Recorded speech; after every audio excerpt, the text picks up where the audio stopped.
Hello, every folks, and good morning. Okay, so look, I was asked a few times over the years to go and cover the differences in the Japanese version of Tactics Ogre PSP, and it just so happened that at some point I had gotten a UMD on eBay of basically the original launch version of, Tactics Ogre PSP before the DLCs got put on there and whatever else as you usually find for any other version that's around.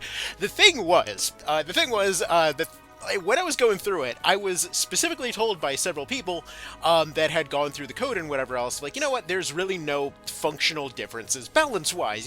There's some changes as far as the stats go and stuff like that, and the DLC isn't there, but as far as everything else, it's largely the same. The general locations of everything are the same, and frankly, the first time I was going through it, I was just doing speedrun strats and not really paying attention to a lot of details.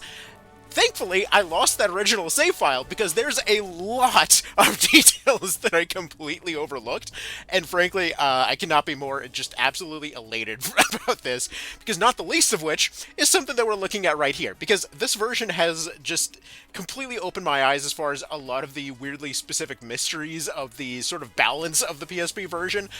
Just a lot of stuff that I never really understood the placement of from a design perspective. In a lot of cases, I assume they just never got around to tweaking a lot of it, and frankly, they did, but only for the Western release, I think.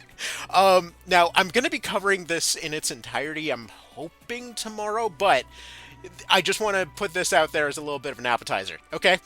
Do you notice anything off about this particular picture, even if you can't actually read Japanese right now? Now, granted, in this particular case, the archer's doing normal damage, which is already absolutely concerning for the PSP version, but what's funny is what they're firing. So, here's the thing. Have you ever wondered why in the PSP version you could use the cursed bow as the ninja? They have access to a two-handed bow, but not any other two-handed bows, just the cursed one. So it turns out in the original launch PSP version, they had full longbow access for some damn reason. Now, this is hilariously overpowered because of, well, a number of reasons. Not the least of which is the fact that in this version, like if you didn't know, stats go up like depending on how you want to measure, like 2 to 10 times faster for every level up. So, for example, if you take your archers and actually promote them into ninjas, that is a legit promotion that actually makes sense. And additionally, it answered one of the questions I had for the longest time, which is one of the reasons I'm so excited, is as to why in the flying fuck Eagle Eye was so expensive in the PSP version. Like 70 TP for a guaranteed move when you've had a guaranteed shot move like chapters earlier for half the price. The guaranteed a crit as well. It seemed bizarre because you usually would not be fielding enough archers to make Eagle Eye worth it, and even when you are using it, just using Tremendous Shot on each of them was the better value. But in this case, this explains why it costs so much and why its cost was reduced so much for the Reborn release. Because in this particular case, like, think of all of the additional effects that these bows can have in this version, including, for example, shackling. So let's say you turn on your toxic arrows for your ninjas with a shackle effect on there. Suddenly that Eagle Eye is just essentially breaking arms and leaving poisoned. Like, that thing is taking off most of their health, it prevents them from acting again, and then they just slowly die of poison. Same thing with siege bows over in Chapter 4, where you can end up breaking somebody's legs with every single shot. So, essentially, an archer is kind of kept around as a sort of demotion of the ninja in this particular scenario in order to keep Eagle Eye around to keep their secondary effects guaranteed. Like, that just blew my frickin' mind as far as the options available from the single change alone. Now, there are other things that are different about this version, a decent number of them, in fact, but this is one that I just really wanted to get out there today because this is just, it's really cool to me.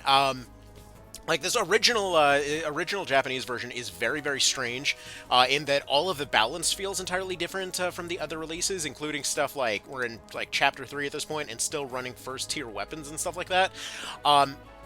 Because basically crafting rates are absolutely in the toilet. So, like, for example, even getting something like the Full Strike Rapier is something like a 34, I think it was, percent success chance. Which leads to this case where gambling for new equipment, it actually kind of makes sense in the game balance. Like, there's a lot of weirdly specific quirks to the designs of the later Tactics Ogre PSP release that end up making a lot more sense in this context. So that's what that video is going to be about. This is just like, again, a little 5-minute appetizer kind of thing as I wrap up this particular playthrough.